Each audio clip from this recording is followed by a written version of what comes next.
is a deliberately created confusion. There is no confusion. If you are telling us that in our own house, which Pakistan Embassy, Pakistan House is according to diplomatic norms, it's supposed to be Pakistan, right? So you are telling us we cannot invite anybody to a dinner in our own house. And you made such a big issue out of it that the whole talks, it seems, are being called off.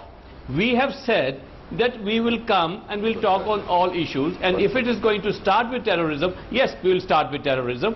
And UFA but you heard what Sushma said.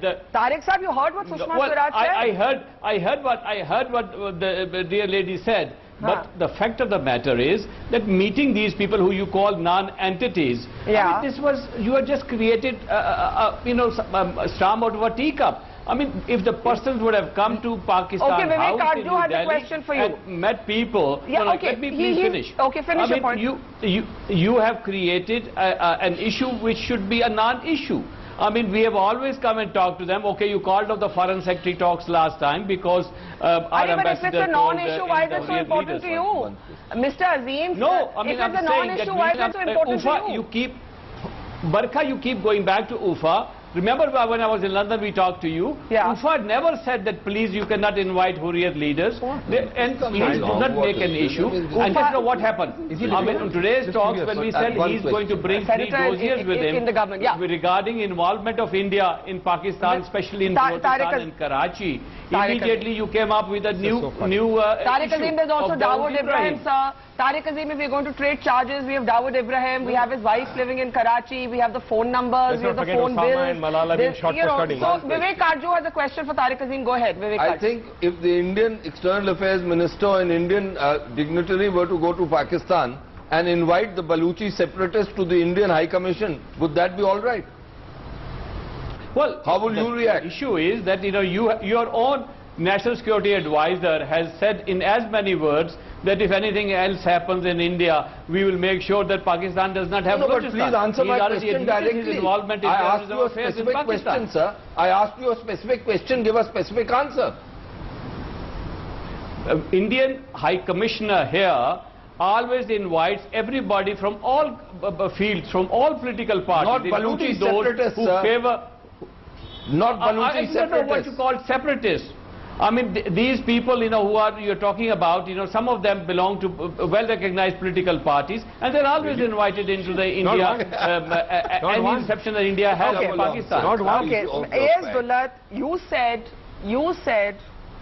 the intelligence has funded the Hurriyat at times, both Pakistan and India. That it's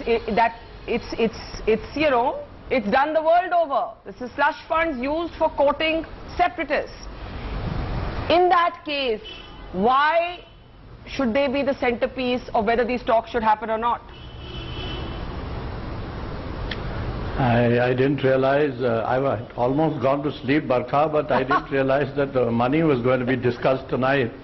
No, but the larger political point. What I find disappointing, I was very upbeat. I was looking forward to these talks because they were going to be centered on terrorism, and there were 2 experts who were going to discuss it. And I was hopeful that something would come out of this. And now to think that it's being held ransom by or to the Hurriyat, I don't understand this at all. And I think it's a fact, like Ambassador Karjo said, that the Hurriyat since Prime Minister Narasimha Rao's time has been coming to Delhi, have been meeting the Pakistan High Commissioner and other dignitaries. If you remember, prior to the Agra summit, Musharraf had that infamous tea party. So this has been a regular feature. I don't know why we're making such a... Please listen to me. Please give me a chance. Obviously Modi doesn't give me at least like that. Doesn't want that practice. Okay, if you don't want it to... If you don't want it to be like that, if it has become a red line with us, then it should have been put across to Pakistan. But let me say something more. Let me try and explain to you this whole thing, because this one way or another, this is not going to make a big difference either to Pakistan or to Delhi or to India, but it is going to impact in Kashmir. And let me remind you that not only the separatist leaders, but every mainstream leader has supported the talks, was looking forward to the talks. The only difference is that whereas Mufti Saab and Mehbooba and Umar Abdullah said that meeting the Hurriyat is no big issue.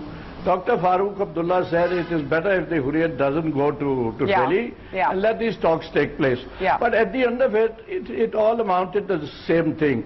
The other thing is that, you know, I think we get carried away. I don't think Kashmir is such a big issue with Pakistan. In fact, every time it needs to be reminded by the Kashmiris that, you know, we are also around. You know, in Ufa, Kashmir was not raised. But if it's not a big issue, but Dulat Sahib, if it's not a big issue, why are they not coming? Listen to me, please. Why are they not coming then? Just give me half a sec. Listen to me, please listen to me. It was Gilani Sahib who reminded the Pakistanis that you didn't even raise our matter, you didn't even talk about Kashmir. And so the Pakistanis have had to raise this matter. Now the point is, if meeting the Hurriyat is a red line, then it should have been made clear that, look, that is a fair point. We want to talk, and we want to talk terrorism. I think that's a fair point. We would like to cooperate on terrorism if we can, but please don't bring the Hurriyat into this. I think that's a fair point. Why wasn't Pakistan warned in time? Abhishek and then Nalin. Abhishek? I think, you know, just step back, Barkha, and there is a very ridiculous, almost a funny scenario developing. You have actually made the Hurriyat the centerpiece. You have given them the power to veto Indo-Pak talks. You have given them the power to veto any kind of movement on terrorism or on a whole host of composite dialogues. You have not kept an escape route. Given this sudden prominence of this condition, you had to have a specific clause in every document like UFA, in every photo opportunity which Prime Minister Modi does, that this is a photo opportunity subject to the caveat that this will not go forward unless and until Hurriyat is kept out. I mean, this is absolutely funny. If it was not tragic, it would be comic. Vivek Arjun wanting to say something to you. You are conceding that for 10, 15 years, the Hurriyat has been part of it. Very well. You are a government. You have a right to change that red flag and say Hurriyat shall never be anywhere near the High Commission. But then it has to become a basic condition of every possible talk before talk. I'd also like to respond. I mean, this is going to be, I want to again ask the question, Barkha, how will you ever have an escape route unless you pass a specific law which says, a domestic J&K law, that wherever there are talks in Delhi, the Hurriyat can't leave J&K. I mean that. Vivek Arjun coming in there. This is a misreading of the situation. The actual thing is, the focus is not on the Hurriyat. Absolutely. The focus is on Pakistan's insistence on meeting with the Hurriyat, who are separatists. That is the difference. It is Pakistan's conduct which is under focus, not the Hurriyat. But I think what Abhishek is asking is this sustainable? Of course it is sustainable. Or isn't diplomacy the art of leaving yourself an exit route when needed? On principle, you stick to it. Diplomacy doesn't mean that you and then that takes us to Dulat Saab's question, Nalin. In UFA, wasn't this clarified to Pakistan? I find that hilarious. No, why is it hilarious? I'll tell you why I'll find it hilarious. Then either you are doubting the competence of the Pakistan Prime Minister and establishment not to understand what happened the last time. So I find it actually hilarious. You're saying it didn't need reiteration. I mean, need reiteration. You're saying it didn't Somebody need has to be blind, deaf, dumb in diplomacy not to have seen the message of the last time and to have this thing that we should warn you about it. It's so obvious. I mean, is it not obvious? The talks were called off the last time. So you need now a written text to go and say the last time the talks were called off, so we need to pre-warn you about this. Why? There was no need for that statement if it was not to be so specific. At the end of the day, let's go back. Are you suggesting the corollary to that is that Pakistan indicated, indicated that it would not do a repeat of last year and then reneged on it? Well, I mean, first of all, let's go there. I mean, this is groundwork that has to be done by diplomats. Groundwork, so therefore, hold on. Let's go back to the top of it. India is going to talk to the sovereign nation of Pakistan represented by its Prime Minister or whoever's representing it. It's not going to be concerned about what happens beyond that. That statement reflects what happened between two Prime Ministers. It has nothing to do with any third party, whether it's the ISI, the army, the civil society, the non-state actors or anyone else they want to involve from India, least of all the Hurriyat. So there is no third party that's going to be when two nations talk. Let me get Abhishek and Tariq Azim. Abhishek Singhvi, I think there's an interesting argument by the BJP. We made our position clear. Why did it bear reiteration? No. You act. Abhishek? Okay, I think we just lost When will you ever have talks? With Pakistan. Pakistan will impunity bring the Hurriyat to the High Commission. We'll have Naved, we'll have Gurdaspur, we'll have Udhampur, and you will keep saying that we have drawn a red flag, and till 2 days ago, till today, you are not categorically saying that the talks are off or on. It is third policy. We do not know till yesterday evening whether talks are on and off. Actually, we still don't know officially. Officially, we still don't know. Officially, we still don't know. Yes, officially, we don't still know. Now, I want to still ask the question, Barkha. Yeah. Please take this as a given. Yeah. Let me clarify first on the talk. Unless the Hurriyat has a complete change of heart and become absolute golden-eyed boys. Yes. How are you going to have talks ever? May I answer ever on anything with Pakistan? No, just 1 second. Unless Pakistan has a complete change of heart suddenly. Yes. Why shouldn't Pakistan have diplomacy on the assumption that the other country will have a complete change of heart? In international affairs, Dr. Singhvi, there are certain red principles on separatists. Pakistan, if it doesn't have a change of heart, we don't have to go to them. You're saying not talking is I need to come in. You're saying not talking ever is preferable? Yes. There's no need to talk to Pakistan.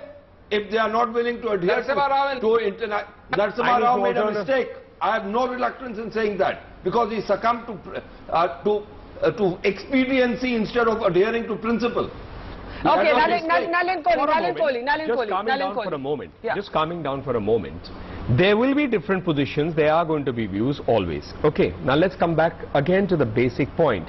Talks will take place on the sidelines. There will be cups of tea, coffee. There may be also other statements that may come up. The question is, what is the outcome and achievement? If you can't even stick, and that you is basically Pakistan, can't even stick to what has been said in a statement after the two premiers have met on a specific subject of talks by specific people, in this case the starting point being the NSA, then do we need to have something which is more structured just to pander to the question, Dr. Singhvi, that why don't we sit down and talk? Before I take that to are they going to be Tariq Azim, first the elephant in the room. Is there even 1% chance that Pakistan will accept the terms set by India and come to Delhi? Well, if anything has happened in the last 20 minutes or so, there is a plane standing by at the Islamabad airport. We are ready to come. But please try and understand, we are a sovereign state. We are not your satellite state. We will not take a dictation from you that when you come to talks, you will not do this, you will not invite this person, you will not wear a sherwani, you will wear a suit. Nobody has said that. That's so funny. Tariq Azim says you're dictating you're giving dictation. Look, I don't care. I don't care what they wear and come here. Nobody in Government of India is also concerned what they wear and come. Can we get down seriously? Tariq Azim, the question is this. Could Baluchi separatists who want Azadi from Pakistan meet the Indian High Commissioner ahead of the Will you facilitate that meeting? In That's the counter we are asking it. Would they facilitate it? Would you accept something similar in Pakistan from India? I have said this. If there is a declared terrorist, and you specifically come just to meet him, we did not invite these people to become a third party in talks that are going to happen in Hyderabad House, and we said we will take them along. This is a private dinner, private reception. That is exactly what was going to happen, but you have turned it into a big issue. No, and I agree with your colleague sitting over there that by creating such a fuss about it, you have turned them into a issue, Kashmir issue. You have brought it to the forefront. We have now information coming in. I'm sorry, Tariq Azim Saab, I have information coming in from officials in your government. Sartaj Aziz is not coming. Sartaj Aziz is not coming, as expected. Well, that was made clear last night. We were awaiting the official. Can we please flash that? Sartaj Aziz is not coming. This is coming in from Pakistan government sources. Sartaj Aziz is not coming. That message coming in from sources right now. Vivek Karju, please go ahead, and then I want to go back to A.S. Dulat and Tariq Azim. I think there are 2 points. One is the Hurriyat thing, which we've discussed in extenso. But there's a second point. The UFA statement speaks for itself. And it says that when the National Security Advisors meet, they will discuss terrorism. Now, Sartaj Aziz today in his press conference resorted to a preambular part of that statement to draw authority to discuss other issues. The government of India is absolutely right when it says that the remit decided by the two prime ministers for the national security advisors is exclusively terror. Now, how does our Pakistani friend explain this? Tariq Azim, first to update our viewers, we're still awaiting for the official announcement, but an SMS on my phone just now confirms that your national security advisor is not coming. That plane that was waiting is going to have to go somewhere else, I guess. Now the question becomes, Ambassador Karju here is saying, this is India's red line. Pakistan will have to deal with it. What do you say? I can just say what I said earlier. Pakistan made it clear that we will come, but so long there are no preconditions. We will come. When you put conditions on us, you dictate conditions to us. That is not a prerequisite, to any, will not, help in any way in having, meaningful talks and dialogue with you. I have two specific sentences to just say. Number one is, there is only one precondition. That precondition is to respect and honor what the UFA statement says. That statement is unambiguous, clear, whether you read it in any way, that what is the subject of that meeting to be and who are the participants of that meeting. There is no scope for ambiguity. That is the precondition that Government of India has conveyed. Now I want to bring and second, leaders were not part of the meeting. They cannot take part in any dialogue whatsoever. Second point, just to put it also, that this government has consistently said it's not a business like usual. It's not about it. We want to do something serious. By moving on, we can do it. I'm asking you this, Nalin. It has to be a red line that you stick to. That is extremely important, because if tomorrow the circumstance change, Vivek Karju, would you at least agree with that? No, there has been a perception of a blow hot, blow cold impulse in the Modi government, a certain amount of confusion in the articulation of its Pakistan policy. I can see one possibility. May I just say, Nalin? Yes. Sure, sir. I think, unfortunately, what you are saying is true. For example, when Jaishankar returned in March, yes, the High Commissioner of Pakistan called in the Hurriyat and briefed him on what had happened. Yes. That was skirting around with the red line. We didn't say anything. We should have had said something then. Yes. So there was, all that I can say now is, there I durust aaye. Now, I need to know, there's a clarification. I want to come into this parallel that Ambassador Karju has raised with Balochistan, asking Pakistan whether that would be acceptable. Is Dullat, do you accept that Balochistan is to Pakistan, is basically to India what Pakistan, what Kashmir is to Pakistan, or the other way around, whichever way you look at it? Can these two issues be conflated? Because India would argue that we didn't send any Muhammad Nawaz into Balochistan. So, every time we talk about terrorism, Pakistan waves its dossiers on Balochistan, but India is not acknowledging that role, whereas Pakistan has acknowledged that it actually backs what they call the Mujahideen or the freedom fighters or so on, who are basically terrorists. Lahore. Mr. Dullat. Now, I'm not aware really whether Baluch separatists or whatever they are have visited our High Commission in Islamabad. No, but it's your agency that's been blamed by them. It's your agency, the RAW, that's getting dragged into it. Barkha, let me put it to you like this. If my agency is being blamed for it, then I'm very proud of my agency. I think they're doing their work. There's no harm there. But you're proud of it means? Really is. You're proud of it means? India doesn't accept that. India doesn't accept that there's anything to be proud of. India doesn't accept that, sir. If you're doing something in Balochistan, then please listen to me. The point is that I think if we start comparing ourselves in everything with Pakistan, then I think we are, in a sense, lowering this great democracy to I don't know what levels. But let me come back to the Hurriyat issue. One is that if that is our definite red line, I think it needs to be properly conveyed to Pakistan, number one. Number two, I think the Chief Minister in J&K's help could have been sought to prevent such a situation. And number three, I think even the Hurriyat could have been talked to that please stay out of this. We are making a beginning, and you guys can figure in whatever you like later on. Because, you can't just today pretend that the Hurriyat doesn't exist in Kashmir. After all, we've been doing business with the Hurriyat. The same, not the same, but an earlier NDA government had held 2 rounds of talks with these guys.